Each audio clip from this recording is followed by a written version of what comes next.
Hitler et Staline. Lutte des races contre lutte des classes. Deux obsessions face à face. Ils ne se sont jamais rencontrés. Leurs destins ont pourtant été durablement liés.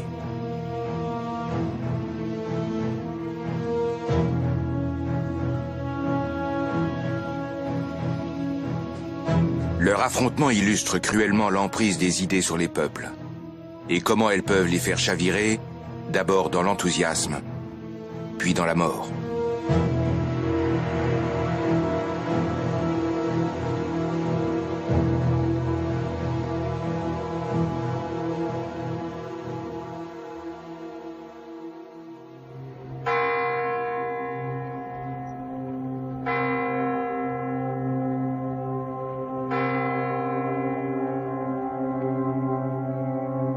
Après une longue journée de travail, Joseph Vissarionovitch Staline quitte le Kremlin. Il part pour sa datcha. Une fois de plus, il est tard. On est déjà le 22 juin 1941. La journée qui s'achève ne lui laisse aucun souvenir particulier, si ce n'est qu'une fois de plus, il a réagi avec mauvaise humeur à une mise en garde selon laquelle Hitler serait sur le point d'attaquer l'Union soviétique.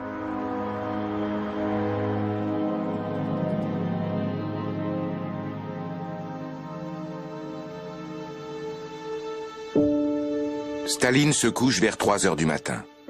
Comme d'habitude, son ordonnance veille à ce qu'il ne soit pas dérangé. Staline s'endort dans un pays en paix. Il sera réveillé 1 heure plus tard dans un pays en guerre.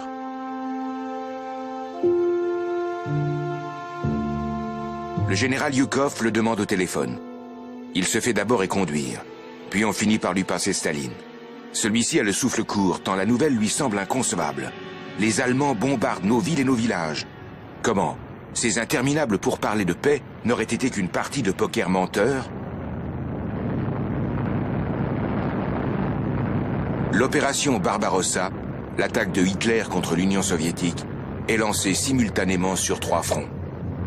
Cette force colossale qui avance et bombarde à tout va est l'armée la plus puissante de l'histoire récente. Les Allemands ont mobilisé 4 millions de soldats.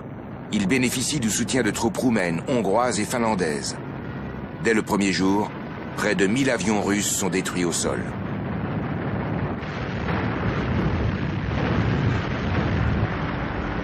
Aguerris par les guerres éclairs successives, les troupes allemandes sont taillées pour anéantir tout ce qui se dresse sur leur route. Mais rien, ou presque, ne fait obstacle à leur progression.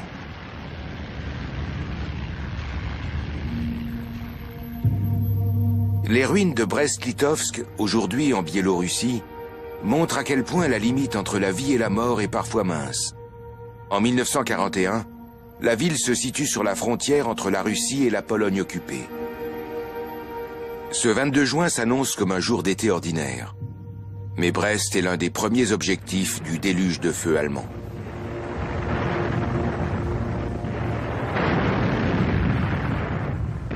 Depuis plusieurs jours, les troupes russes qui défendent la forteresse passent leur temps à répéter des marches militaires. Peut-être même leur fanfare a-t-elle couvert le bruit des blindés allemands qui prenaient position de l'autre côté de la frontière.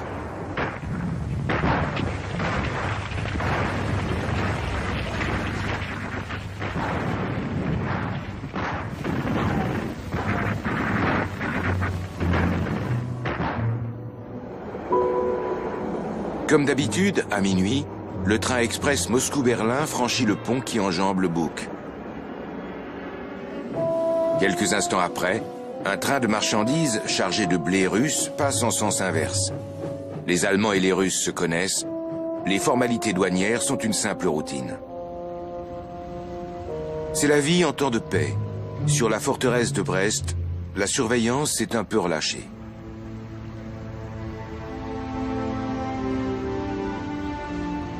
La mort surprend les hommes sans qu'ils aient le temps de comprendre. Les soldats russes ne savent rien, mais ils doivent se battre. Sur tous les fronts, il y aura des milliers de morts ou de prisonniers. L'armée allemande s'enfonce dans le pays.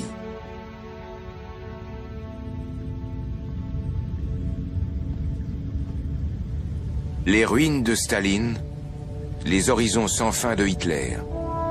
Brest, c'est l'histoire d'une surprise tragique. Une histoire qui montre à quel point l'impuissance et le désespoir peuvent se transformer en énergie et en pugnacité. Il faudra 4 semaines aux Allemands pour venir à bout des dernières poches de résistance. Au matin de ce 22 juin, Staline reprend ses esprits et convoque Yukov au Kremlin. Il demande à son ordonnance de réunir les membres du Politburo. Ils siégeront le jour même pendant près de 24 heures. Il n'y a pas de déclaration de guerre, insiste Staline. Donc il n'y a pas de guerre.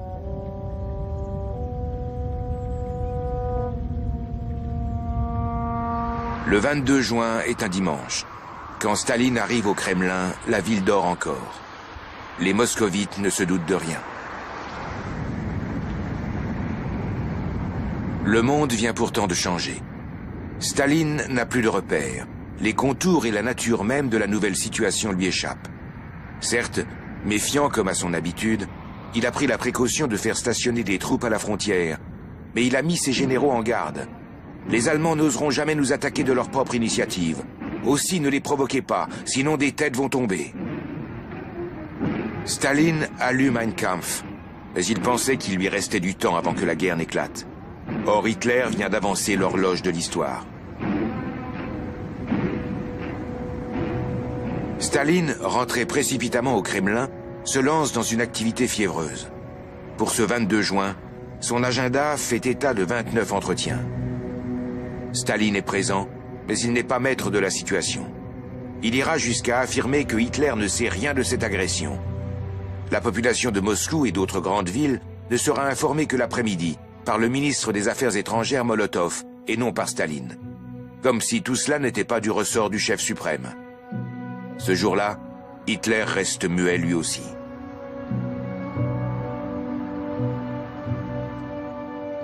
Staline refuse de l'admettre, mais il s'est bel et bien fourvoyé. Il connaissait les projets bellicistes de Hitler, et il a pourtant signé un pacte avec lui. En août 1939, Joachim von Ribbentrop, ministre des Affaires étrangères du Reich, s'était rendu à Moscou. Cette visite faisait suite à un échange courtois de courriers officiels. Dans un télégramme adressé à monsieur le chancelier du Reich allemand Adolf Hitler, Staline avait écrit « J'espère que le pacte de non-agression germano-soviétique entraînera un revirement dans les relations politiques de nos pays. » Quelques jours plus tôt, Hitler avait fait parvenir une lettre à monsieur Staline, Moscou, dans laquelle il le priait de recevoir son ministre le 23 août. Une visite anticipée en raison de l'invasion de la Pologne, prévue une semaine plus tard. Heinrich Hoffmann, photographe personnel de Hitler, est du voyage, avec une mission très particulière. Il a été chargé de photographier le lobe de l'oreille de Staline. Celui-ci est-il détaché, donc arien, ou soudé, donc juif? Staline passe l'examen avec succès. Plus tard, Ribbentrop commentera sa visite à Moscou en disant qu'il s'y était senti aussi bien qu'avec de vieux compagnons de parti. Staline, trinquant avec l'envoyé de Hitler, déclare « Je sais à quel point le peuple allemand aime son Führer. C'est pourquoi je lève mon verre à sa santé. »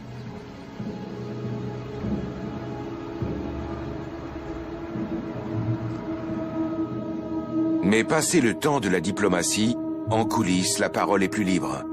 Staline, Hitler s'imagine qu'il est plus malin que moi, mais je l'ai piégé. Hitler, je les tiens. Maintenant, l'Europe est à moi.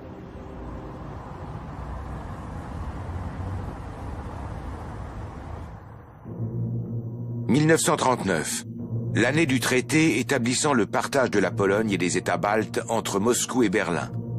L'année aussi du début de la Deuxième Guerre mondiale. Le 1er septembre, Hitler attaque la Pologne. Image pacifique, presque champêtre, d'une guerre qui se prépare. À regarder ces jeunes gens pleins d'enthousiasme hisser les bombes dans les avions de chasse, on a presque l'impression d'assister au départ d'une manœuvre d'entraînement. Tant que personne ne meurt, tout n'est que technique. Tant qu'il n'y a pas de sang, tout cela n'est qu'une joyeuse aventure.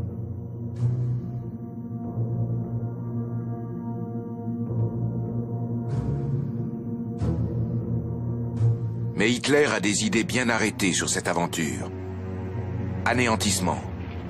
Le cœur verrouillé à toute forme de pitié. Brutalité absolue. même envers les femmes et les enfants.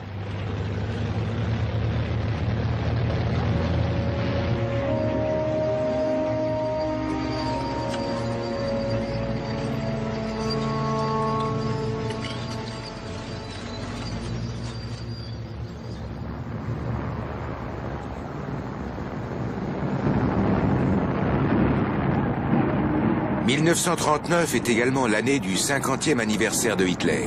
Les images de la gigantesque parade militaire, organisée pour l'occasion à Berlin le 20 avril, ont été relayées par les salles de cinéma du monde entier. Staline, qui fête ses 60 ans en décembre de la même année, les a probablement vues. Elle confirme le constat qu'il a fait en trinquant avec Ribbentrop. Oui, le peuple allemand aime son Führer.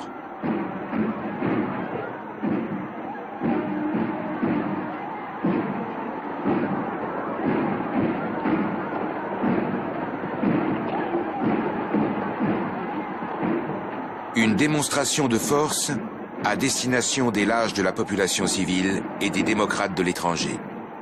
Une menace.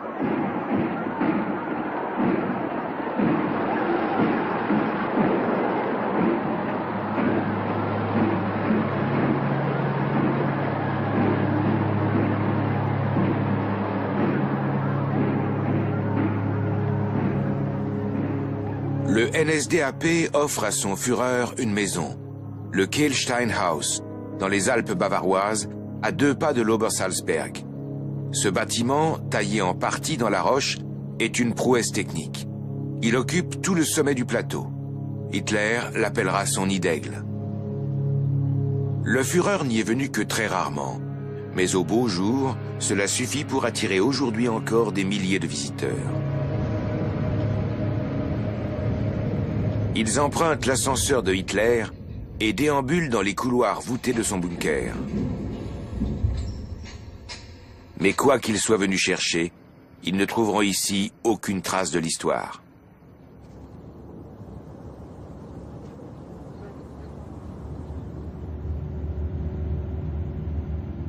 Hitler a passé la majeure partie de l'été 39 sur l'Obersalzberg. En septembre, alors que la guerre fait rage en Pologne, Berlin et Moscou signent un nouvel accord, un traité d'amitié. Une formulation que Staline n'a acceptée qu'avec réticence. Il a du mal à oublier les tombereaux d'insultes que Hitler a déversés sur lui des années durant.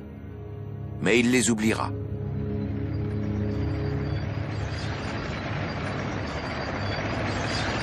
Le 17 septembre 1939, quelques jours après la guerre éclair-allemande, l'armée soviétique envahit l'est de la Pologne avec plus d'1 million d'hommes. Staline attend que Hitler ait mené son attaque, puis il frappe à son tour. L'invasion soviétique à l'est de la Pologne, une reconquête d'anciens territoires biélorusses, est l'une des dispositions prévues dans le protocole secret du pacte de non-agression entre l'Allemagne et l'URSS.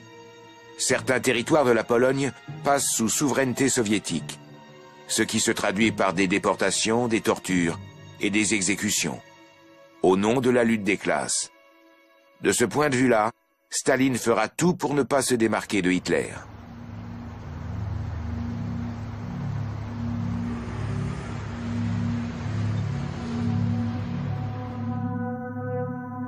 Un autre épisode s'inscrit lui aussi dans l'histoire préliminaire de ce 22 juin 1941. Au mois de novembre de l'année précédente, le ministre des Affaires étrangères Molotov s'était rendu à Berlin. Hitler veut tester Molotov. Il veut savoir si l'Allemagne et l'URSS sont, comme il le dira, face à face ou côte à côte.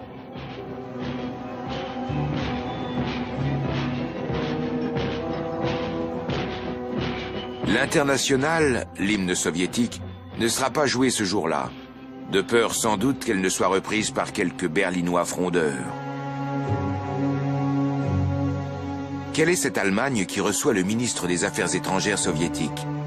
Molotov rencontre Hitler, l'homme dont Staline a dit « c'est un expert de la guerre éclair, il connaît son ouvrage ».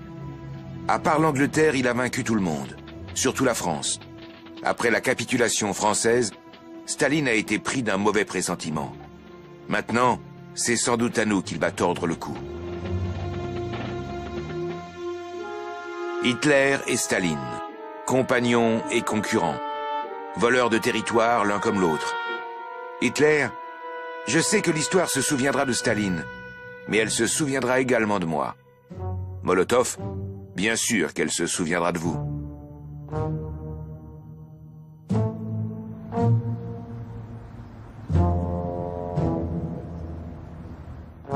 À l'ambassade soviétique de l'avenue Unter den Linden, une attaque aérienne britannique contraint les invités à se réfugier au sous-sol.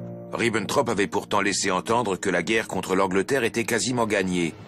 Molotov, mais alors, d'où viennent les bombes qui tombent en ce moment?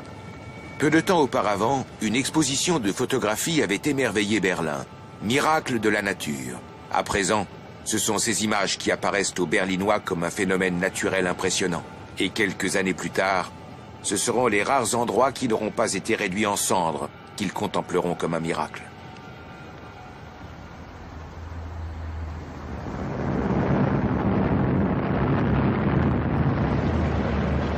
Dans un moment d'abattement, Hitler avouera « La Russie me fait penser aux Hollandais volant dans le vaisseau fantôme. Une porte s'est ouverte à nous et nous ne savions pas ce qu'il y avait derrière. » Mais en juin 1941, tout va encore pour le mieux. Hitler se voit à Moscou en 4 semaines.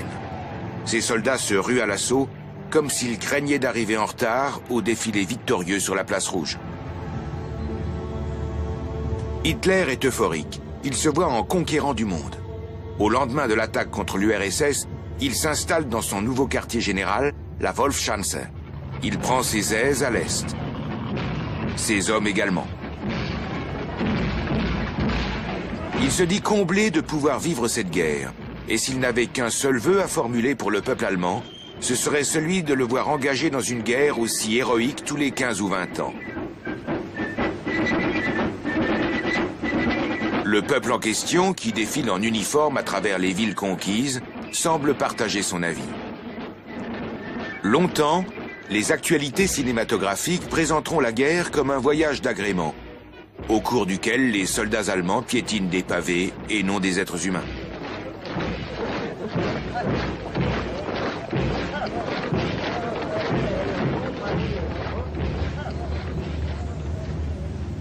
Le moral de Hitler est au beau fixe. Il croit en son étoile, surtout depuis qu'il a vaincu la France, l'ennemi héréditaire. Au premier jour de juillet 1940, il met en scène son propre triomphe dans les rues de Berlin en liesse.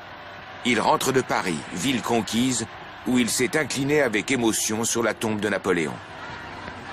Il y a 129 ans, Bonaparte était parti en campagne contre Moscou un 24 juin. Hitler est parti le 22.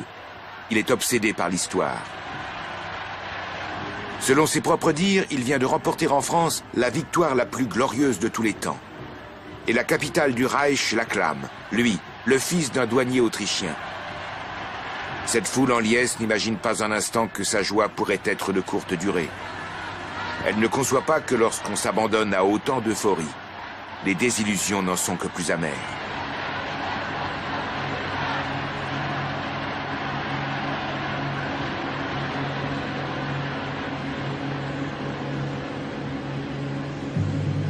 Hitler dans la Wolfschanze, emmuré, mais ivre de ses conquêtes.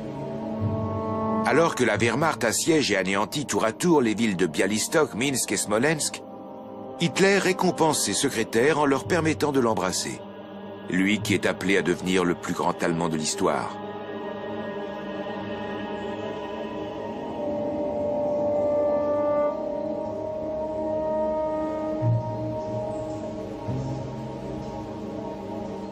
Le grand Allemand et son chien. Une bête dont il ne se séparera qu'au prix d'une grande douleur, contrairement à son peuple qu'il sacrifiera sans sourciller.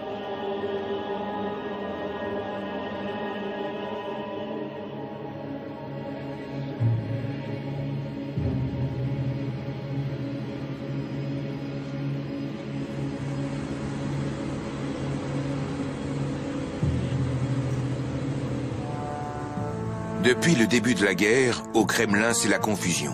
Staline semble dépassé. Ses ordres pour tenter de repousser l'ennemi sont confus et inefficaces. Il panique et s'énerve. Ce fils d'un cordonnier alcoolique menace ses généraux et ses collaborateurs. La réalité est amère. En une semaine, les Allemands ont parcouru 500 kilomètres. Des centaines de milliers de soldats soviétiques ont été tués ou faits prisonniers. Chaque semaine, Hitler compare les actualités filmées du front Est à une épopée héroïque. Pendant ce temps, Staline multiplie directives et instructions. Il interdit toute retraite, livrant ainsi d'innombrables soldats à une mort inutile.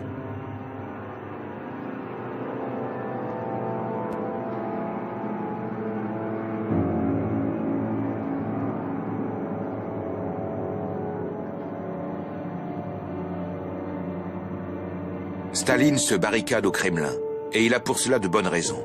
Il a fait disparaître tous les hauts dignitaires de l'armée lors des purges. De plus, il a ignoré tous les avertissements quant au risque de guerre, criant à la désinformation. Pour lui, l'Union soviétique devrait signifier un seul et même peuple les yeux rivés sur un avenir radieux. Or, c'est un regard chargé de terreur que ce peuple lui adresse aujourd'hui.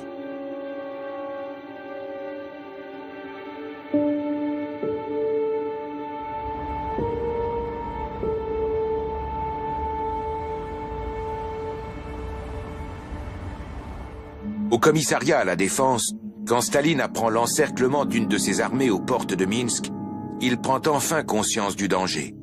Selon le témoignage d'un général, il perd totalement son sang-froid, vociférant insultes et imprécations.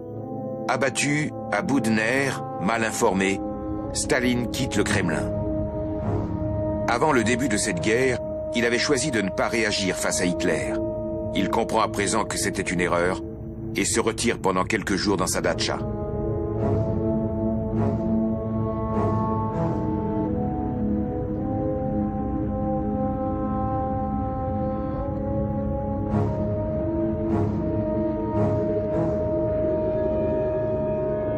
Dans les territoires baltes, en Biélorussie et en Ukraine, les monuments que Staline a fait ériger à sa propre gloire sont abattus les uns après les autres.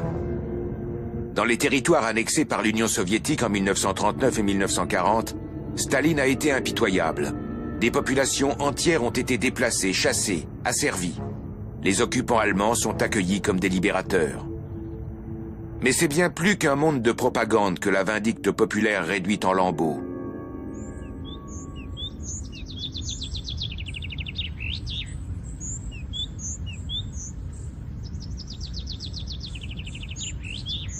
Staline voulait faire de l'Union soviétique le premier paradis pour ouvriers et paysans. L'industrialisation et l'alphabétisation ont profondément remodelé le pays. Des millions de personnes ont repris espoir. Et tout cela serait fini? 6 jours après le début de la guerre, Staline, avec une franchise inaccoutumée, déclare « Lénine a créé notre pays et nous l'avons souillé. » Nous? Lénine avait dénoncé l'absence de moralité et la soif de pouvoir de Staline. Quelques jours durant, Staline est perdu dans ses pensées, jusqu'au moment où Molotov et quelques membres du Politburo font irruption chez lui. Khrouchtchev dira plus tard qu'à cet instant, Staline était convaincu qu'on était venu l'arrêter. Mais au lieu de cela, on le presse d'aller au Kremlin au plus vite. Une prédiction circule. Nous l'avons vu dans son pire moment de faiblesse. Il ne nous le pardonnera jamais.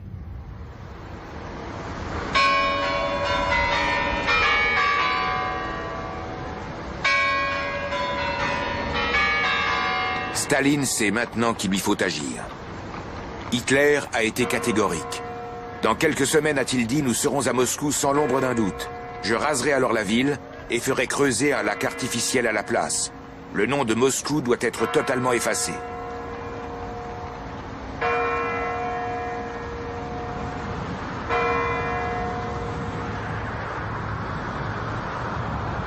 On sait aujourd'hui que ses amis du Politburo ont dû convaincre Staline de rester au pouvoir. Mais a-t-il vraiment voulu partir?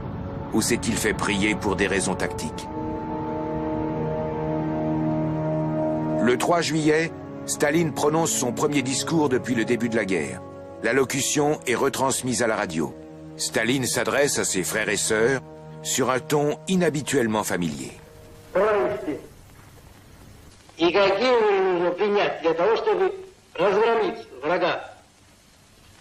Прежде всего необходимо, чтобы наши люди поняли всю глубину опасности, которая угрожает нашей стране, и отрешились от благодушия, от беспечности, от настроения мирного строительства.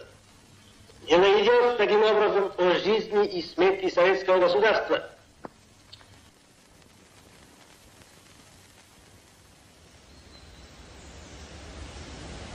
Dans la Wolfschanze, Hitler brandit son crayon rouge comme une arme.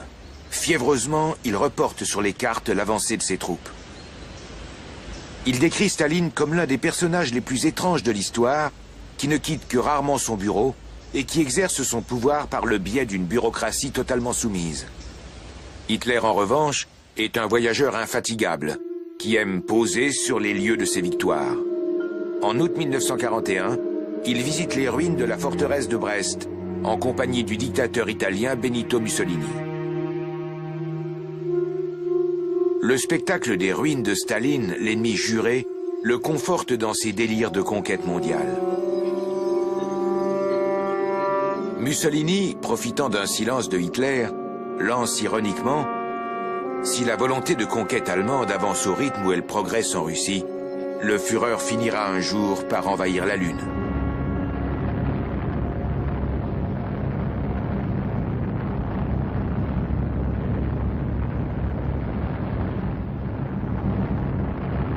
Les paysages lunaires, Hitler peut s'en délecter dès à présent, dans les villes détruites de Minsk et de Smolensk.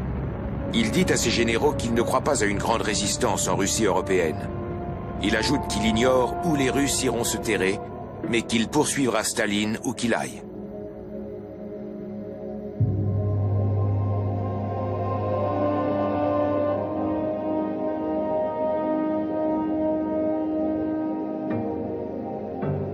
La chute de Staline, l'ascension de Hitler. Baromètre des tendances d'une guerre qui, pour beaucoup, est l'occasion d'un règlement de compte avec leur propre dictateur. L'étoile rouge semble sur le point de s'éteindre.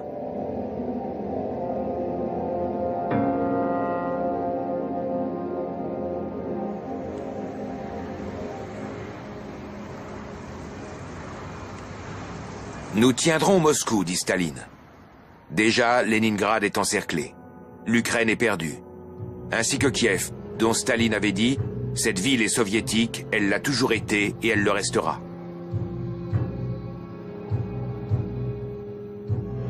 Unis dans un même sursaut patriotique, les moscovites se préparent à affronter l'ennemi. Comme si, en ces temps difficiles, il fallait tout oublier. Oublier que les conquêtes du communisme et les promesses d'un monde meilleur, sur lesquelles l'Union soviétique fonde sa légitimité, ont surtout accouché d'un État dictatorial, verrouillé par la peur du goulag. Bien avant l'attaque de Hitler, les morts se comptaient déjà par millions. Beaucoup de soviétiques savent ce que signifie vivre dans un pays où les purges, les procès pour l'exemple, la mise au pas et l'arbitraire sont les instruments du progrès.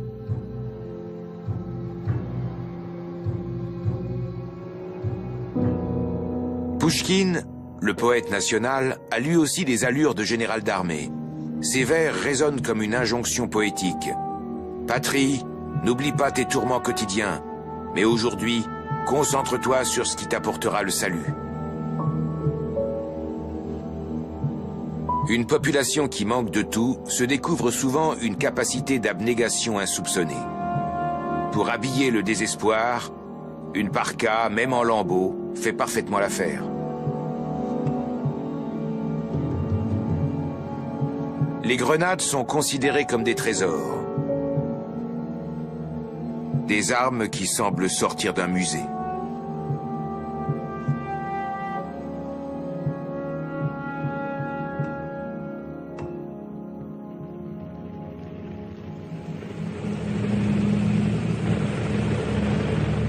La guerre dure depuis 4 mois. Le court été qu'elle était censée durer a fait place à l'automne. Déjà, les soldats allemands aperçoivent dans leur longue vue les tours du Kremlin. Le 2 octobre, Moscou essuie la première attaque aérienne.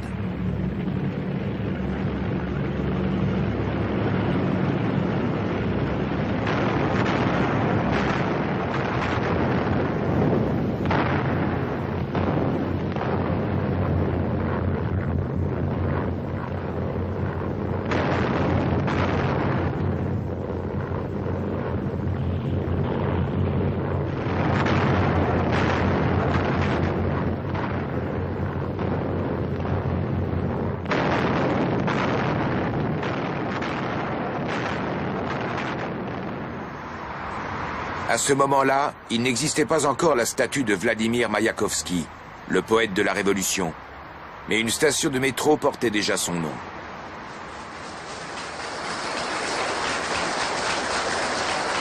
Le 6 novembre 1941, c'est là que se déroulent les festivités du comité central pour l'anniversaire de la Révolution d'octobre. Suite au bombardement, le théâtre Bolchoï n'est plus qu'un immense cratère. Товарищи, русский должен знать, что он имеет против себя решительного врага, от которого он не может ждать никакого снисхождения. Убивай всякого русского, советского. Вот вам программа и указания людей, павших до уровня диких зверей. И эти люди имеют наглость вызывать к уничтожению великой русской нации. Нации Пушкина и Толстого, Горького и Чехова, Суворова и Кутузова. Немецкие захватчики хотят иметь истребительную войну с народами СССР. Что же, если немцы хотят иметь истребительную войну, они ее получат.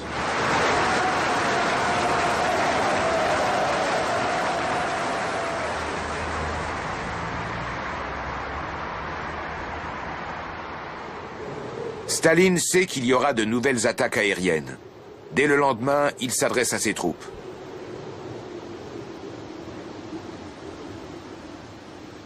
Товарищи красноармейцы, краснофлотцы, командиры политработники, партизаны и партизанки. На вас смотрит весь мир, как на силу способную уничтожить разбойничьи орды немецких захватчиков. На вас смотрят все народы Европы, временно подпавшие под иго немецкой тирании, как на своих освободителей. Великая освободительная миссия выпала на вашу долю. Будьте же достойны этой миссии.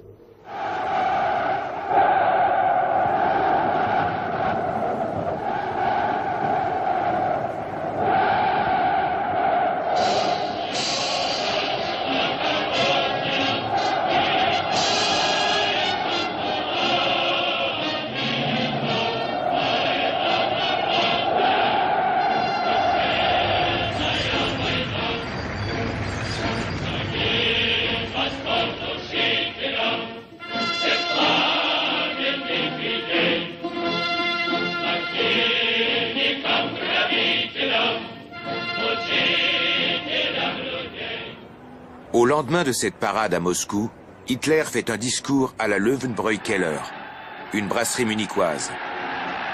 Il se ressource dans la brume crépusculaire de ses racines, celle des bistrots.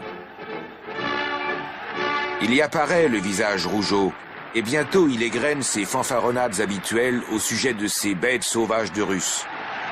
Il le proclame haut et fort, le dernier bataillon qui quittera le champ de bataille russe sera allemand. Mais la plupart de ces bataillons ne reviendront pas du champ de bataille.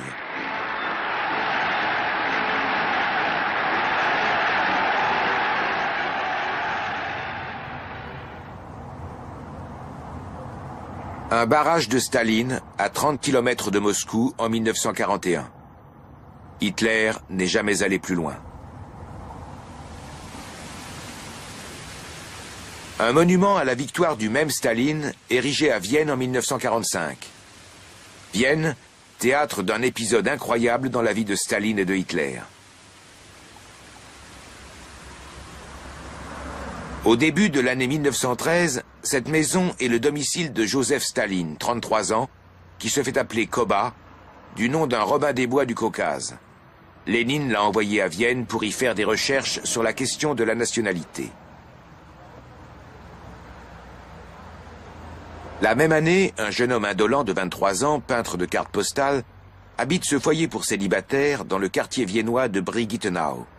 Il s'appelle Adolf Hitler et se prend pour un génie méconnu.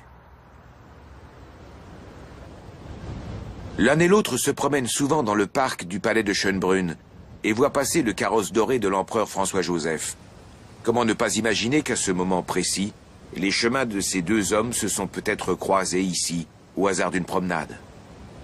Que se serait-il passé si...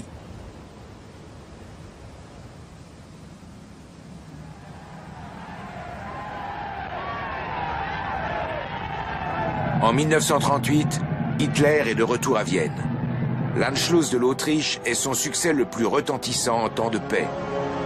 Sur la Heldenplatz, il oublie enfin la Vienne des foyers pour jeunes célibataires. Tout à son triomphe, il ne peut s'empêcher une fois de plus de tomber dans le ridicule. Un dieu l'aurait envoyé sur terre pour faire de lui le Führer.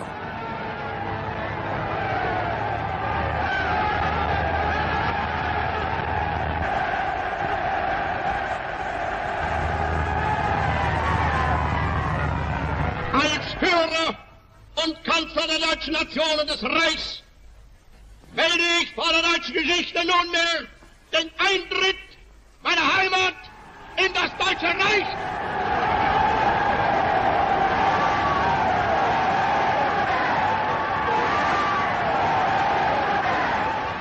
À Vienne, sur le monument stigmatisant la guerre et le fascisme du sculpteur Alfred Hrdlicka, figure un commentaire de Karl Zuckmayer au sujet de cette page d'histoire. L'enfer avait ouvert ses portes et libéré ses créatures les plus ignobles, les plus hideuses et les plus corrompues. Dès la première nuit allemande de l'Autriche, la persécution de centaines de milliers de juifs commence. Dans la rue, les plus âgés sont contraints d'effacer avec des brosses à dents les slogans hostiles à l'Anschluss.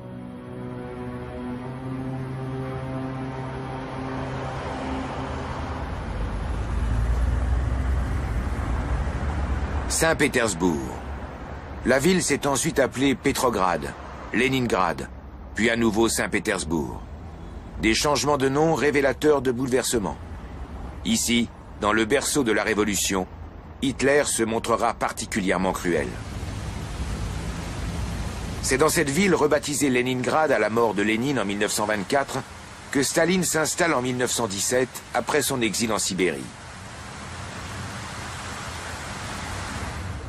À l'Institut Smolny, siège du premier gouvernement bolchevique, il sera le plus proche collaborateur de Lénine. Né sous le patronyme de Djougashvili, il choisit le nom de guerre de Staline, l'homme d'acier, et devient l'un des dirigeants les plus influents du parti. La chambre de Staline fait face au bureau du secrétaire du parti, Kirov, qui sera assassiné dans ce couloir en 1934. Pour Staline, devenu chef du parti communiste soviétique, ce sera un prétexte tout trouvé pour instaurer son régime de terreur et de répression.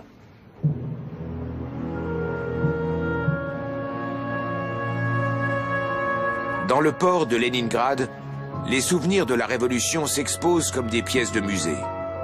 À en croire la légende, la Révolution d'octobre 1917 aurait été déclenchée par des tirs d'artillerie du croiseur Aurora. En 1941, quand les Allemands assiègent la ville, les vieux canons reprennent du service. Leningrad est la deuxième ville de Russie. Hitler décide de ne pas l'attaquer, mais de l'affamer. La ville deviendra le symbole de la guerre totale entre Hitler et Staline. Les assiégés ont faim. Staline leur fait envoyer 100 000 exemplaires de Guerre et Paix, le roman de Tolstoï sur la guerre contre Napoléon, en guise d'encouragement aux combattants.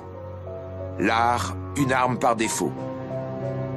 À Leningrad, tous ceux qui sont vivants sont soldats, hommes, femmes et enfants, unis dans la même armée.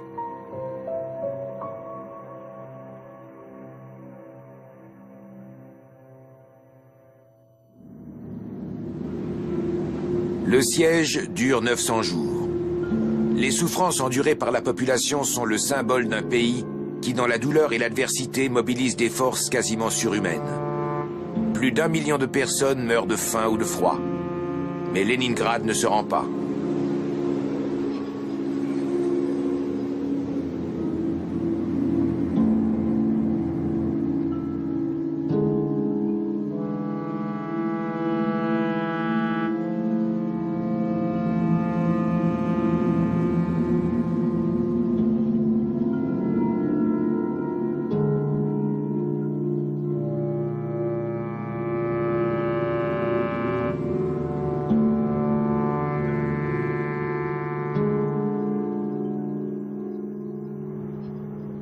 Tsaristine, rebaptisé Stalingrad en 1925.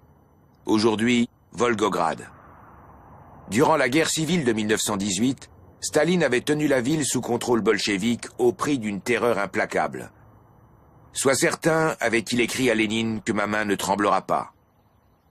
Pour Hitler, Stalingrad sera le début de la fin.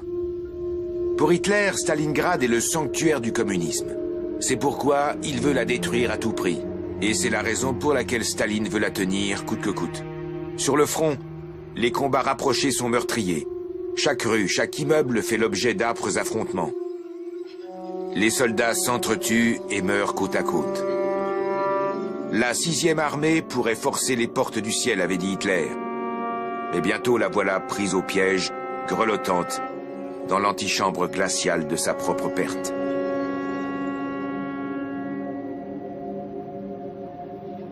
Rien ne doit ressurgir des ruines, mais elles doivent rappeler que Staline et Hitler sont devenus ce qu'ils étaient avec l'aide du peuple. C'est sur ce socle commun qu'ils ont écrit leur histoire. Aujourd'hui, les visiteurs s'assoient sur les marches du Zeppelinfeld, autrefois théâtre de cette ascension qu'aucun dictateur ne peut réussir tout seul.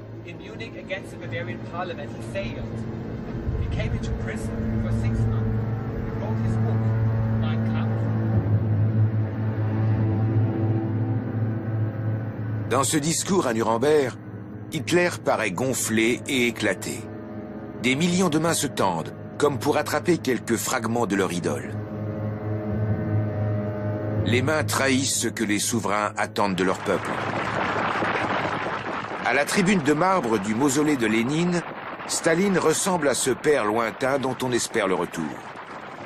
Staline, qui évite les apparitions publiques, se met en scène avec une humilité calculée.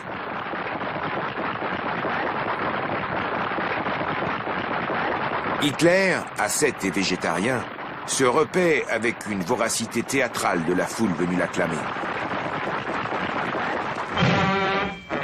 Son duel politique est mis en scène avec une précision de géomètre.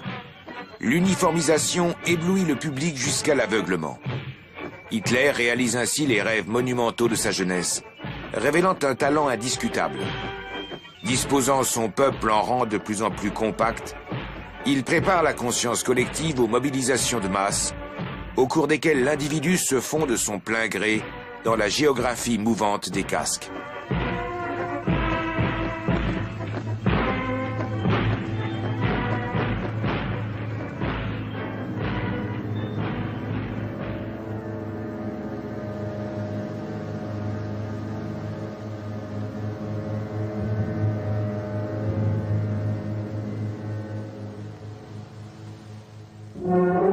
Pendant que l'Allemagne marche au pas, Moscou sourit. Le camarade Dieu s'auto-congratule. Mais c'est un Dieu châtieur, et sa gaieté est trompeuse. Le sourire ne rend pas une dictature moins amère, ni moins démesurée.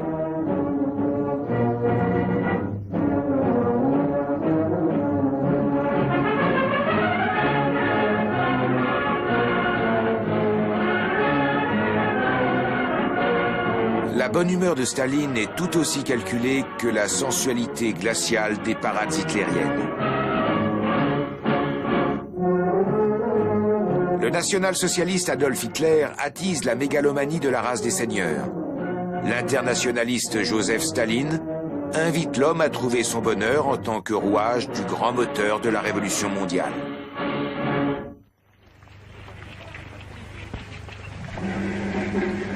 Quand Staline invoque des aurores pleines de promesses, Hitler se complaît dans la nuit des tombeaux. Il se pose volontiers en maître de cérémonie des commémorations. Ainsi, chaque année, le 9 novembre, il s'en retourne à Munich pour saluer ceux qu'il appelle les martyrs du mouvement. Ses compagnons mitraillés devant la Feldherrnhalle lors du putsch brouillon et mal organisé de 1923. Exhumés en 1935, leurs dépouilles ont été transférées dans 2 temples d'honneur qui servent désormais de décor à ce triste numéro de pantomime destiné à regonfler le moral de la population. Un hommage idolâtre aux héros d'hier, une incitation à se précipiter dans les charniers de demain.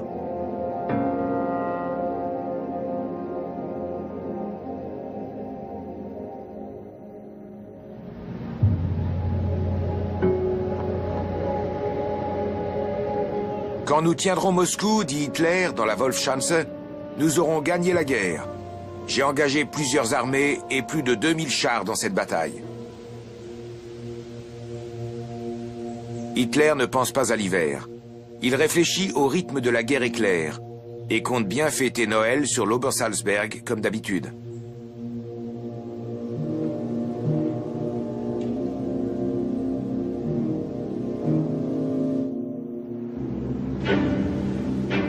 Mais en quelques semaines, le vent a tourné.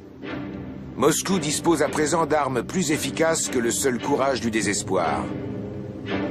Ces images ressemblent à celles des soldats allemands peu avant le début de la Deuxième Guerre mondiale.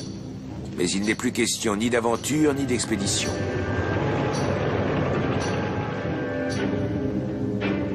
Le 20 décembre 1941, la veille de l'anniversaire de Staline, l'Union soviétique lance une contre-offensive aux portes de Moscou. À la place du lac artificiel qui, selon Hitler, devait noyer les ruines de Moscou, un océan de boue qui se transforme peu à peu en neige et en glace. Les moscovites appellent ce moment de l'année la Rasputitsa, la période sans route.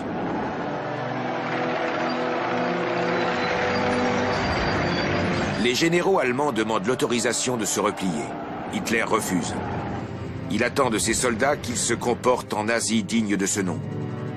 Ce ne sont pas des généraux incompétents qui lui gâcheront Noël sur l'Obersalzberg, à cause de quelques centimètres de neige.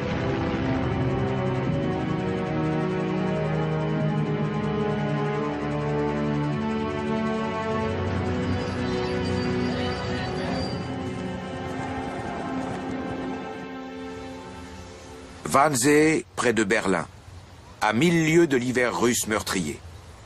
Le 20 janvier 1942, la conférence de Wannsee met au point ce que les nazis appelleront la solution finale à la question juive. Comparé aux millions d'assassinats imputables à Hitler, la paranoïa de Staline face à la prétendue conspiration juive n'est rien. Mais son antisémitisme coûte lui aussi la vie à de nombreux juifs.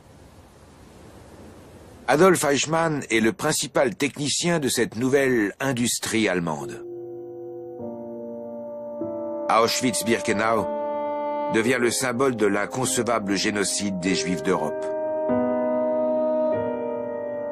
Dans sa fugue de mort, le poète Paul Celan sublime le destin des victimes assassinées en une image d'éternité à l'adresse des vivants. La mort, écrit-il, est un maître d'Allemagne. Il crie plus sombre les archets, et votre fumée montera vers le ciel.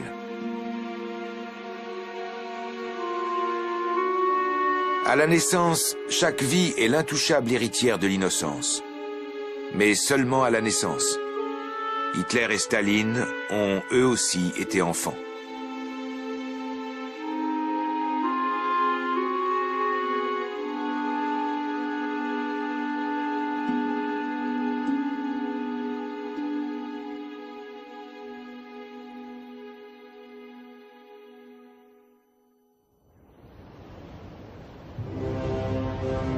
La statue de la mère Russie sur la colline de Mamaïev à Volgograd.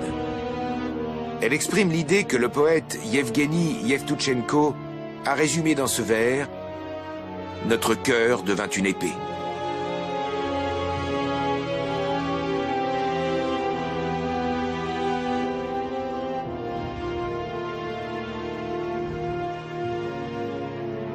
Le 19 novembre 1942 à Stalingrad, l'armée soviétique lance une offensive qui sera déterminante.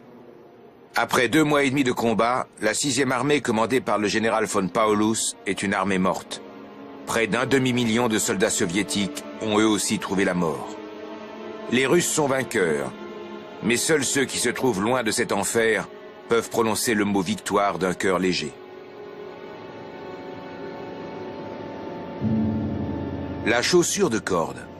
Pour Hitler, elle est le symbole du sous-développement russe. Mais ce sont peut-être ces chaussures qui permettront à l'un de ses soldats de survivre. Dans la Wolfschanze, Hitler dit « Que signifie vivre ? L'individu est condamné à mourir. Au-delà de notre destin personnel, ce qui reste, c'est le peuple. » Au sujet du général Paulus, il ajoute « Cet homme doit se tirer une balle dans la tête. »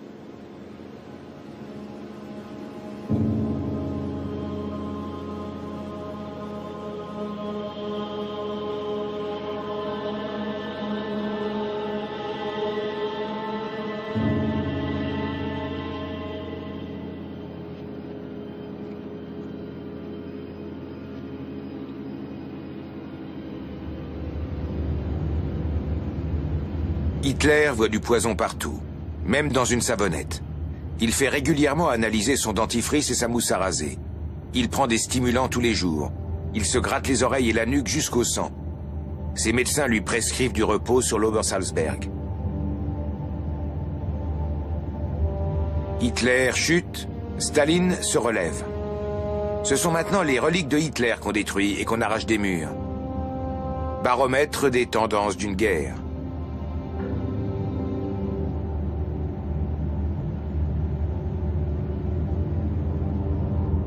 La guerre, justement, Hitler refuse d'en parler. Cela ne l'empêche pas de signer les condamnations à mort d'officiers du front Est qui osent affirmer que la cause est perdue.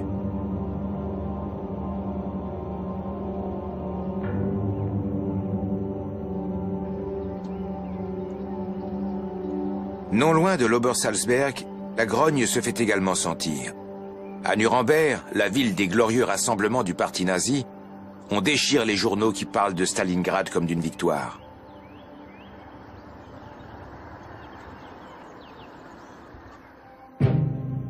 Pour Staline aussi, la bataille de Stalingrad est un tournant. Au début de la guerre, dira l'écrivain Ilya Ehrenburg, la victoire exigeait qu'on y croie, en dépit de tous les signes qui prédisaient le contraire. Dorénavant, elle ne faisait plus aucun doute.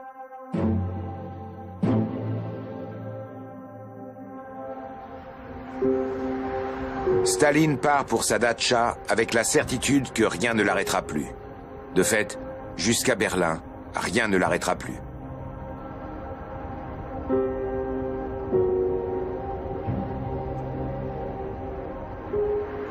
Comme toujours, les hommes manifestent un certain flair quand il s'agit de savoir à quel moment accrocher quel portrait. Staline, lui, sent les opportunités. Il se nomme lui-même maréchal de l'Union soviétique, son premier grade militaire. Il revêtira souvent son nouvel uniforme, même si, d'après lui, il ressemble à un maître d'hôtel.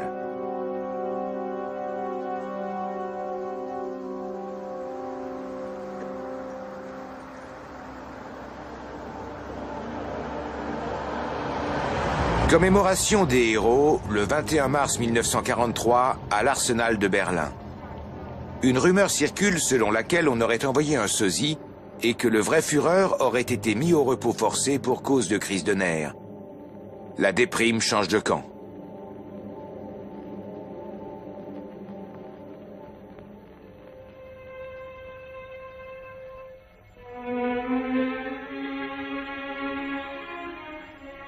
Dans la cour d'honneur du Schlüterhof, on a pris soin de voiler les masques des géants pour cacher leurs visages figés dans la douleur. Ces mêmes géants voués aux enfers pour avoir tenté de renverser les dieux de l'Olympe.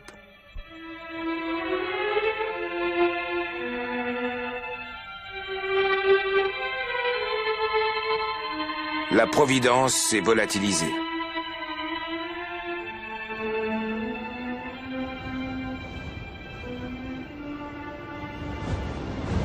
Une plaine non loin de Volgograd, théâtre d'âpres combats. Sous terre, des milliers de morts et de disparus invoquent les deux mots les plus dérisoires de l'histoire de l'humanité. Plus jamais. Ici, c'est toujours le vent qui a le dernier mot.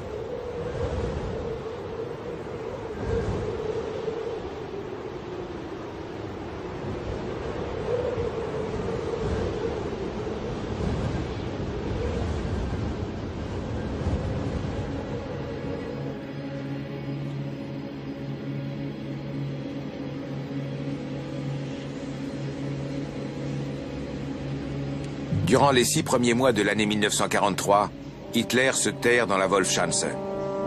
Dans l'isolement de son quartier général, il confond de plus en plus la réalité et l'idée qu'il s'en fait. Il persiste à croire qu'il est l'invincible général d'armée qui impose les théories de Darwin et la raison du plus fort en tant que loi inaliénable du peuple allemand sur les champs de bataille. Comme si la gloire était toujours son unique destin. Comme si le monde continuait à le considérer avec respect et crainte. Comme si l'uniforme était son seul passeport pour l'histoire. Quand les peuples étrangers pensent au peuple allemand, que ce soit avec crainte et respect, comme on pense à une machine que rien ne peut arrêter.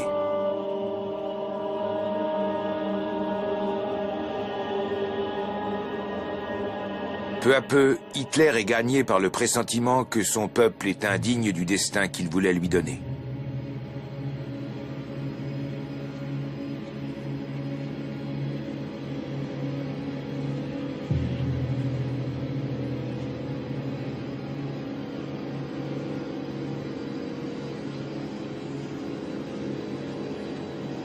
Dans l'obscurité de son bunker, Hitler s'enferre dans un déni de plus en plus absurde de la réalité. En juillet 1943, après la bataille de Kursk, il s'écrie « Tout cela finira par la victoire de l'Allemagne ». Il balaye les rapports faisant état de la résistance russe. Ce sont des cas isolés, j'ai d'autres informations.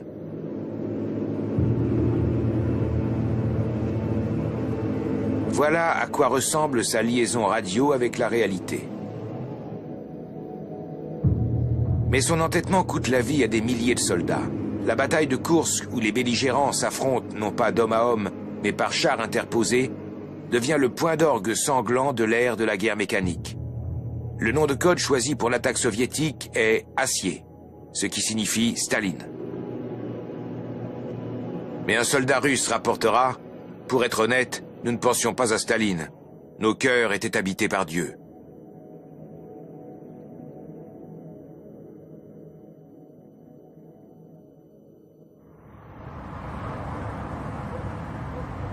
En novembre 1943, au Löwenbräu-Keller de Munich, Hitler s'adresse une dernière fois à sa vieille garde.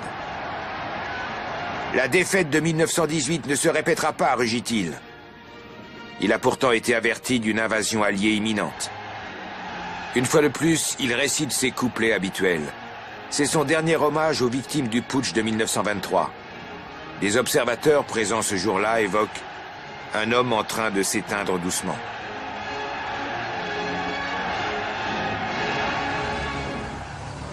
Ce que Hitler redoute va finalement se produire. À Téhéran, les Alliés se mettent en ordre de bataille. Churchill, Roosevelt et Staline se sont donné rendez-vous dans la capitale iranienne du 28 novembre au 1er décembre 1943.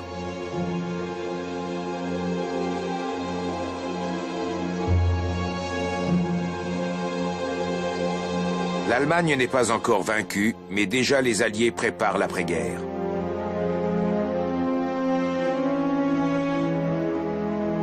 Staline propose de faire fusiller 50 000 officiers allemands. Quand Churchill sursaute, il ajoute « C'est une plaisanterie, bien entendu ». En revanche, il insiste pour ouvrir un deuxième front contre Hitler. Celui-ci, reclus dans sa résidence du Berghof, s'obstine à ignorer la situation. Mais parfois, dans un éclair de lucidité, il parle de Staline comme d'un type génial. Staline reçoit un cadeau des mains de Churchill, l'épée de Stalingrad. Il s'en saisit et l'embrasse, à la russe. Churchill est ému.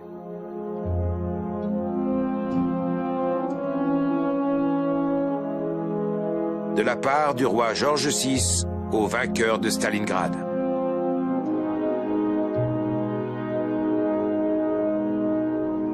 Au Berghof, Hitler essaie de sauver sa guerre d'une manière très personnelle. Pour les actualités hebdomadaires, il fait remonter des images d'assaut allemands datant de 1941. Il avance par mensonge, en rembobinant les fils de l'histoire. Une fois de plus, la vérité est gommée et chassée des mémoires, comme si la réalité ne devait pas exister. Elle existe pourtant. L'attaque allemande s'est transformée en retraite, la défense russe métamorphosée en marche en avant. Et les morts sont restés là où ils sont tombés. Ces morts ne parlent plus de destin ou d'utopie. Ils ne parlent que du prix d'une guerre totale quand elle met face à face deux adversaires qui veulent la victoire totale.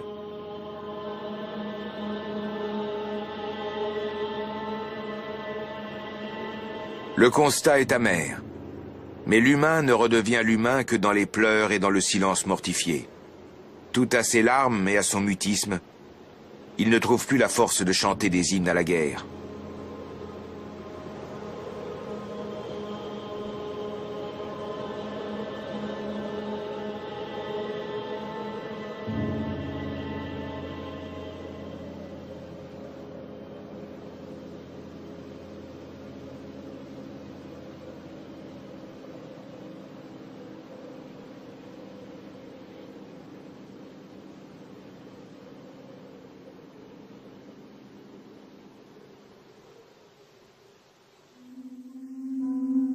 Dans tous les systèmes, aussi affaiblis soient-ils, une maladie populaire demeure incurable, celle de voir mais d'être aveugle.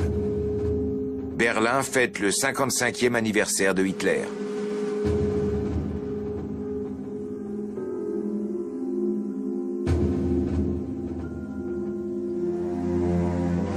Le 20 juillet 1944, Mussolini est en visite à la Wolfschanze. Hitler vient d'échapper à l'attentat de Stauffenberg. Les tentatives d'assassinat contre le Führer sont une longue liste de maladresses. Tantôt le poseur de bombes se fait sauter lui-même, tantôt l'engin se perd dans la soute d'un avion, et quand une charge veut bien exploser, Hitler n'est que légèrement blessé. Par peur des attentats, Staline faisait raccourcir ses rideaux afin que personne ne puisse se cacher derrière. Il faisait démonter les marchepieds de ses voitures pour que personne ne saute dessus.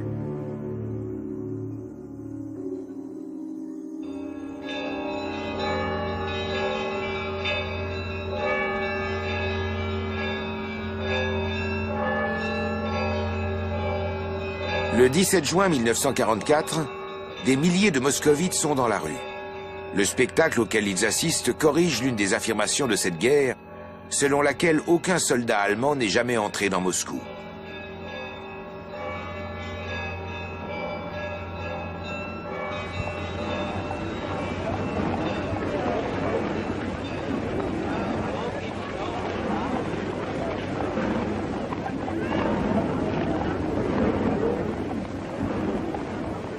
Ce jour-là, 70 000 prisonniers de guerre allemands sont envoyés en Sibérie depuis la gare de Biélorussie.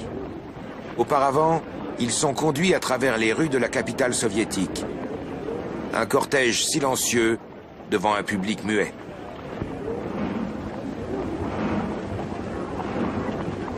Les derniers Allemands reviendront de captivité en 1955, 10 ans après la mort de Hitler et 2 ans après celle de Staline. Il faudra le retour de ces prisonniers pour donner à la disparition des deux dictateurs une dimension définitive.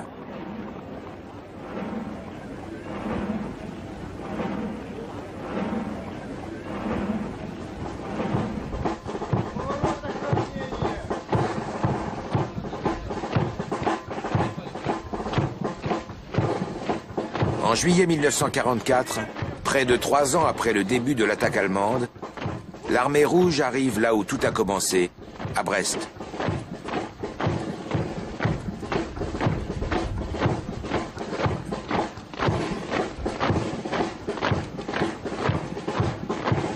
Taillées dans la pierre, les premières heures de la guerre.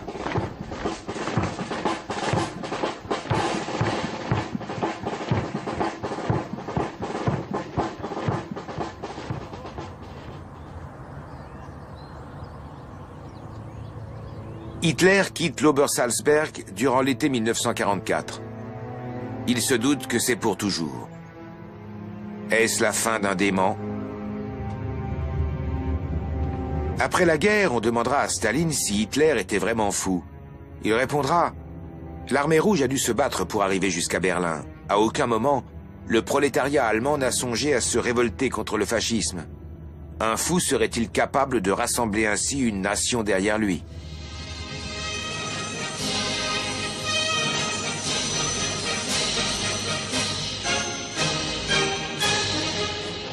En 1944, les festivités pour le 27e anniversaire de la Révolution d'octobre ont lieu alors que la guerre fait encore rage. Pour Staline, c'est le début d'une ère.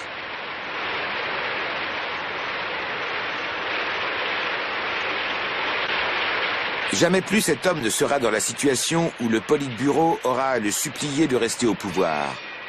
Staline est adulé et craint. On peut être à la fois l'homme providentiel d'un peuple et un génocidaire. Pour Hitler, la Wolfschanze n'est plus un avant-poste mais un trou de souris. La hauteur du mur d'enceinte a été rehaussée de 2 à 7 mètres. Chaque jour, son médecin personnel lui administre 28 comprimés différents. Mais sa folie ne lui laisse aucun répit. Sa schizophrénie se cramponne à un peuple qui n'existe plus que dans ses rêves, même si ses rêves ont été autrefois réalité.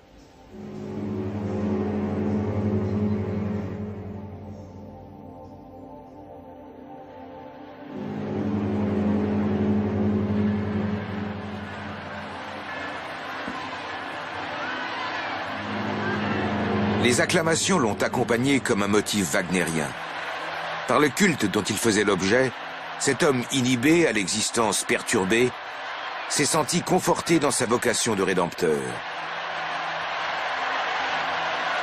Hitler a hypnotisé les foules par l'illusion gratifiante qu'elles avaient besoin de ce rédempteur.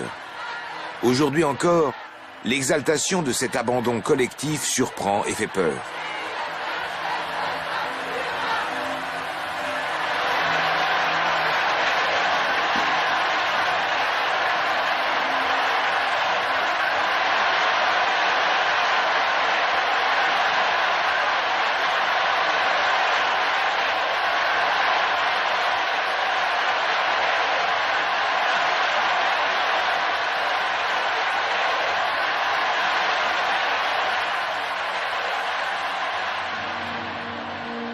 Dans un moment d'euphorie, Hitler a déclaré un jour « Seul Martin Luther a été acclamé à ce point par les Allemands. » En effet, de toute l'histoire allemande, aucun homme politique n'a été aussi populaire que Hitler. Parce qu'il s'est opposé au bolchevisme, au traité de Versailles et aux réparations de guerre. Parce qu'il a su tirer profit de la crise de régime et de la récession économique du début des années 30. Maintenant, il dit de son peuple qu'il est trop inconstant pour faire l'histoire. Effectivement, le peuple allemand n'a plus la force de changer quoi que ce soit. Il se débat dans la misère la plus noire.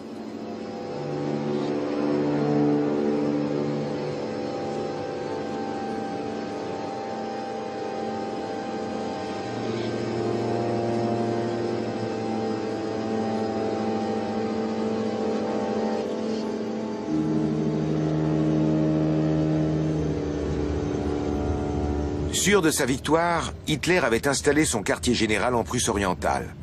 En novembre 1944, il quitte définitivement la Wolfschanze en faisant sauter le site derrière lui. Les ruines sont sa marque distinctive.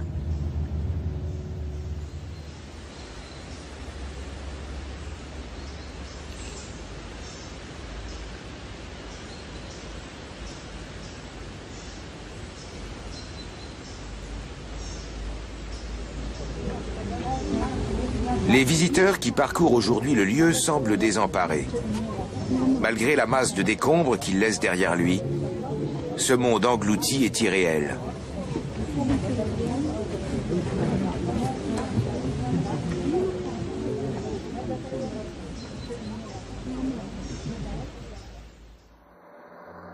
En février 1945, Staline retrouve Roosevelt et Churchill à Yalta, en Crimée.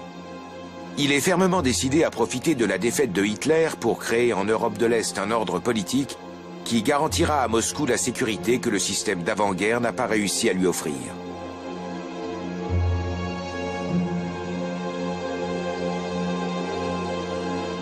Et il joue carte sur table. Cette guerre, dit-il, est différente des guerres passées. Chacun poussera son système politique aussi loin que parviendra son armée. En clair, à la domination de Hitler succédera la domination de Staline.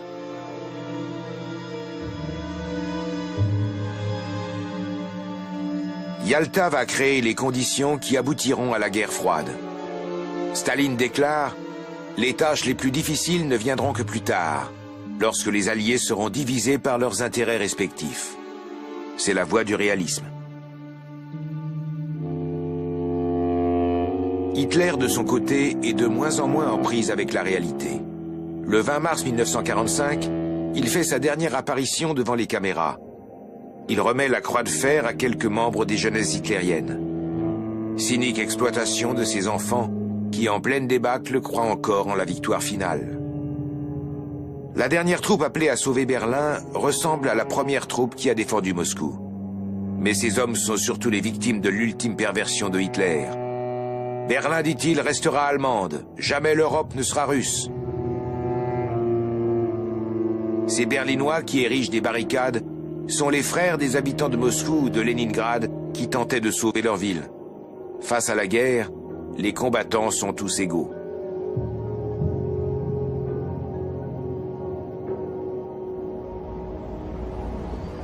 L'Oder.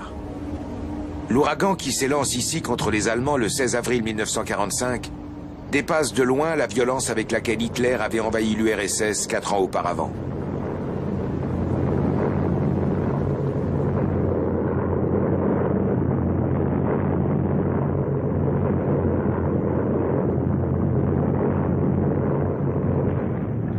Staline veut arriver à Berlin rapidement.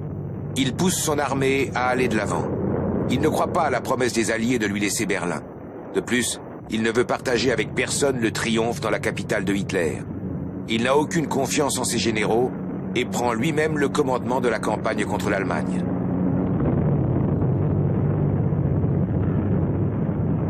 Quand ses troupes peinent à franchir l'Oder, il ne décolère pas. Il passe 3 jours sans téléphoner au général Yukov. Hitler a toujours traité ses généraux comme des sous-fifres. Dans le bunker de la chancellerie du Reich, quand il apprend la percée soviétique sur l'Oder, il entre dans une colère noire.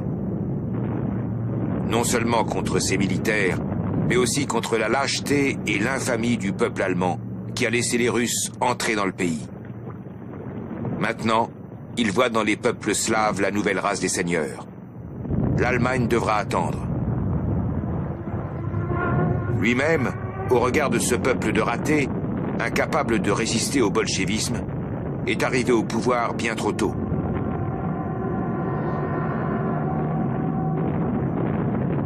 Il joue ainsi sa propre tragédie pendant une quinzaine de jours encore. C'est le temps qu'il faut à Staline pour venir à bout du gredin à la mèche noire, comme il appelle Hitler.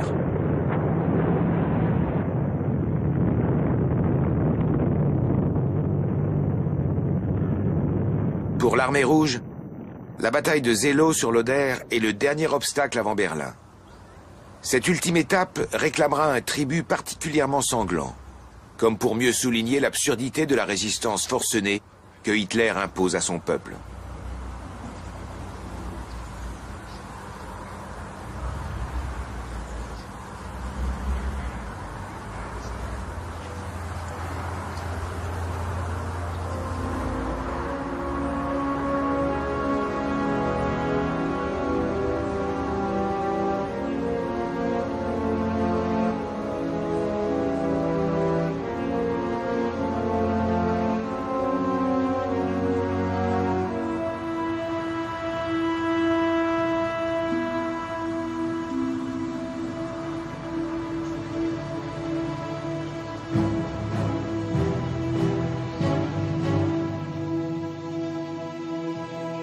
Staline avait promis à ses soldats que celui qui brandirait le drapeau de la victoire sur le Reichstag serait fait héros national de l'Union soviétique.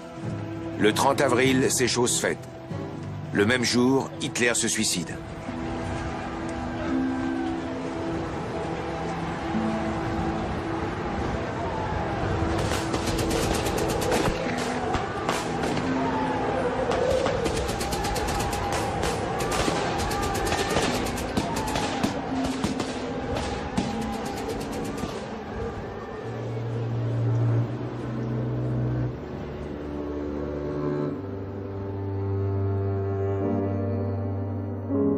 Après 12 ans de régime hitlérien, Berlin, capitale d'un empire qui devait durer 1000 ans, ressemble à un lieu où la civilisation mettra 1000 ans à renaître.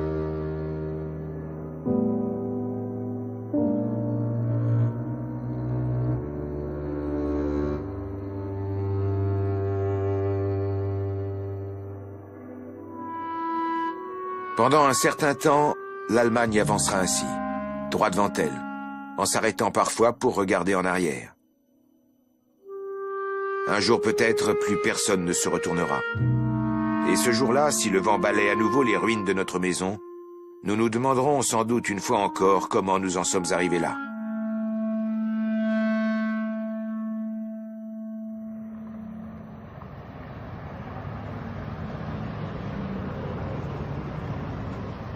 Les trophées de Staline, dans le Tiergarten à Berlin, à l'endroit où devaient être exposés les trophées de Hitler.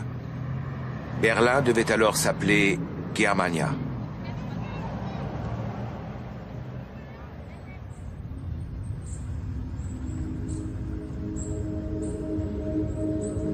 Le 1er mai, Staline est réveillé dans sa datcha à 5 heures du matin, comme il y a 4 ans, au début de la guerre. Et comme il y a 4 ans, c'est Yukov au téléphone.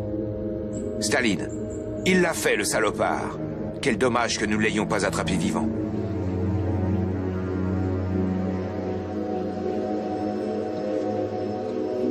Une fin entre ruines et immondices éparpillées.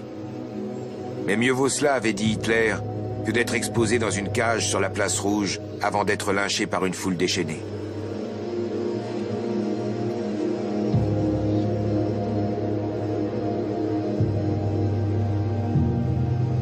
À Berlin, on déblaye et on nettoie les débris de la bataille pour le grand jour de Staline.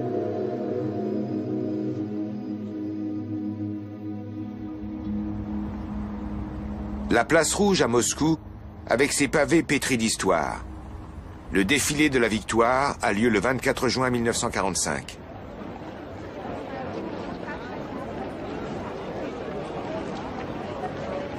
L'homme qui monte à la tribune du mausolée Lénine a transformé l'URSS.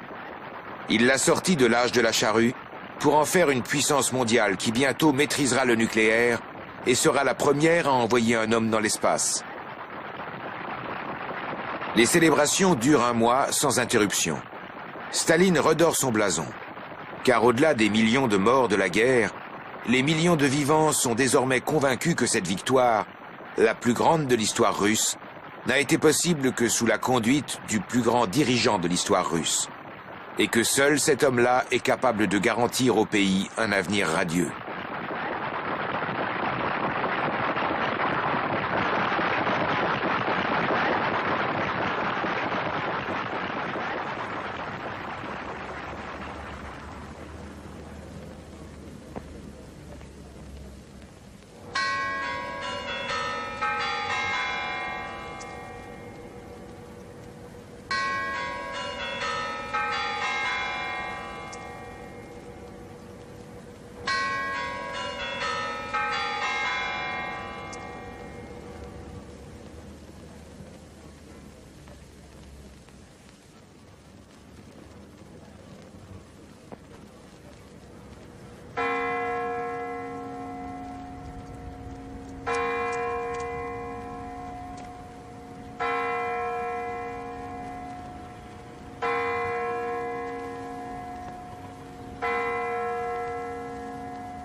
Autrefois, le général d'armée Koutouzov avait fait déposer aux pieds du tsar Alexandre Ier les emblèmes de Napoléon. Aujourd'hui, on jette aux pieds de Staline l'attirail symbolique de Hitler. C'est son heure de gloire.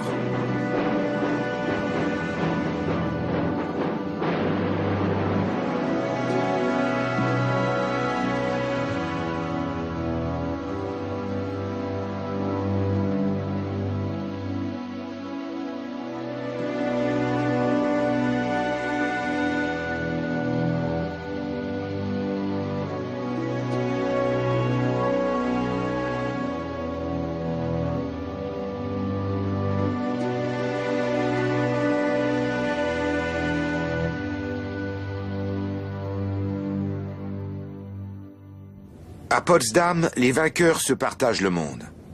Du 17 juillet au 2 août 1945, Staline, Churchill et Truman, le nouveau président américain, se retrouvent au palais de Cäcilienhof. Staline a imposé un lieu proche de Berlin, symboliquement. Les acteurs des conférences de Téhéran et de Yalta étaient alliés. Après la mort de Hitler, derrière les sourires de façade, les anciennes rivalités refont surface. Staline retrouve son cheval de bataille habituel, l'impérialisme. Dans une atmosphère glaciale, Potsdam aboutit à un statu quo. Staline prend l'Europe de l'Est, l'Amérique à la bombe atomique. En amont de la conférence, Churchill avait écrit à Truman « Un rideau de fer est tombé sur le front russe, et nous ignorons ce qui se passe derrière. » Après la conférence, Staline dira à Molotov « Je crois que cette fois, c'en est fini de la bonne entente. »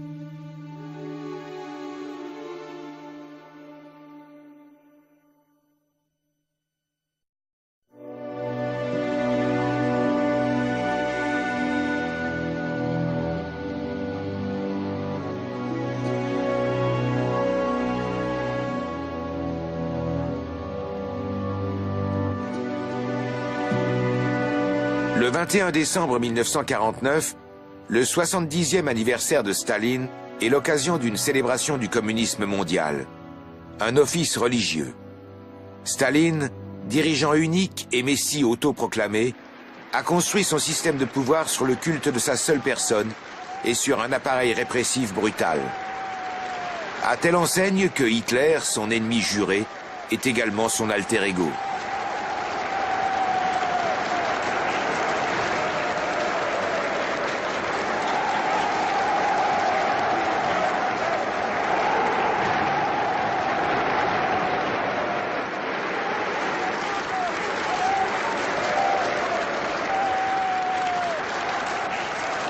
À un journaliste occidental qui lui demande s'il préfère que son peuple lui soit fidèle par conviction ou par crainte, Staline répond « par crainte ». Les convictions changent. La crainte reste.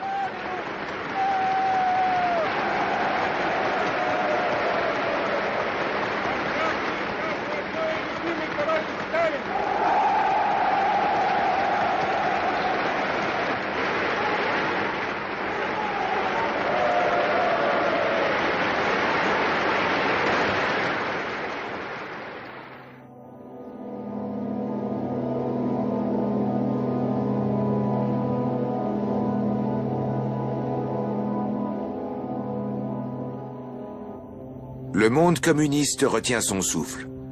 Le 5 mars 1953, à 9h50, Joseph Staline rend son dernier soupir.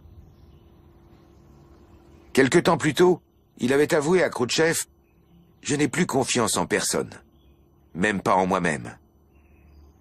Ce n'est pas sans rappeler Hitler, rongé par la suspicion, errant dans les ruines de la chancellerie du Reich. Comme Hitler avant lui, Staline était devenu inaccessible. Élevé au rang de divinité, il disposait d'un tel pouvoir qu'au fil du temps il avait perdu toute considération pour les besoins et les désirs de ceux qui le vénéraient et lui faisaient confiance. Il n'en éprouvait d'ailleurs aucun remords, porté par la conviction de n'être que l'exécutant du verdict de l'histoire.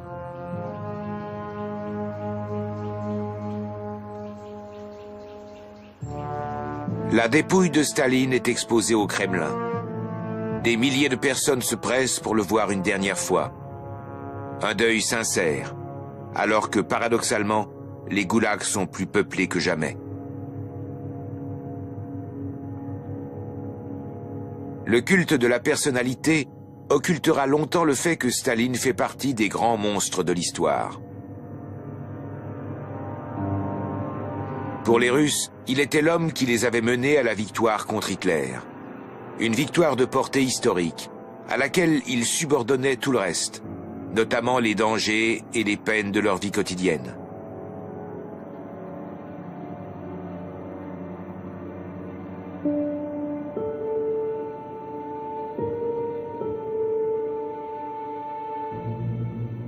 La même année, ces drapeaux sont brûlés à Berlin-Est.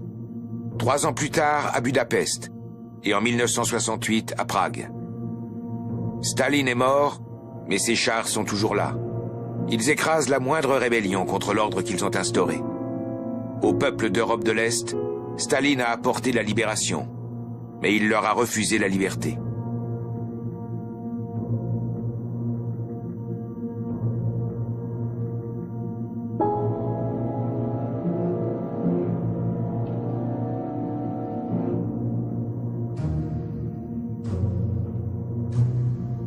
Trois ans après la mort de Staline, Khrouchtchev révèle ses crimes à l'occasion du 20e congrès du Parti communiste. Mais le stalinisme perdure. Des milliers de portraits et de statues sont escamotés en silence, et ce qui n'a pas été entièrement détruit ressemble aujourd'hui à ceci. La dépouille de Staline est retirée du mausolée et enterrée ailleurs. Son buste est dissimulé.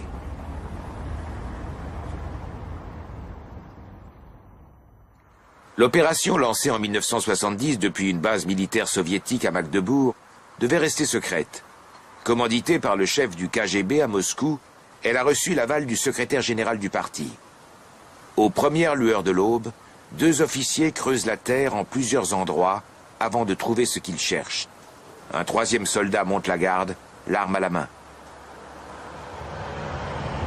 Ils extraient du sol 4 caisses de munitions qu'un camion emporte à l'extérieur de la ville. Les caisses contiennent des restes célèbres. Peut-être ceux de Hitler que des soldats de l'armée rouge ont emportés en quittant Berlin après la guerre. Quelque part sur les bords de l'Elbe, les 4 caisses sont brûlées. Puis le camion repart. Comme s'il n'y avait aucun lieu assez secret pour se débarrasser d'un tel chargement.